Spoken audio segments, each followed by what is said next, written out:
అడవిలో ఒకరోజు ఏనుగుల గుంపు నీళ్లు తాగడానికి వాగుకు వెళ్తున్నాయి. దారిలో చీమలు సమావేశం ఏర్పాటు చేసుకున్నాయి. చీమలను గమనించిన ఏనుగులు పక్కనుంచి వెళ్లకుండా వాటిని తొక్కుకుంటూ వెళ్లాయి. ఏనుగుల దాడిలో కొన్ని చీమలు చనిపోగా కొన్ని తీవ్రంగా గాయపడ్డాయి. నీళ్లు తాగా తిరిగొచ్చేటప్పుడు ఏనుగులకు ఎదురుగా నిలబడిన చీమలు ఇలా అన్నాయి. మీరు చాలా బలవంతులు, కళ్ళు బాగా కనిపిస్తున్నాయి. కానీ మాలాంటి చిన్న ప్రాణులపై మీ బలం చూపడం తగదు అని ప్రశ్నించాయి.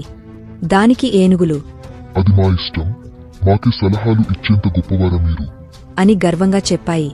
ఏనుగులకు ఎలాగైనా బుద్ధి చెప్పాలనుకున్న చీమలు వాటిపై దాడి చేశాయి. చివరకు చెవుల్లోనూ కళ్లలోనూ కుట్టాయి. కళ్ళు మూతపడిన ఏనుగులు కొన్ని కొండపైనుంచి కిందపడి మరణించాయి. మరికొన్ని చెట్లను జీకొని గాయపడ్డాయి. నీతి: మనకు బలం ఉందని ఇతరులను తక్కువగా చూడకూడదు.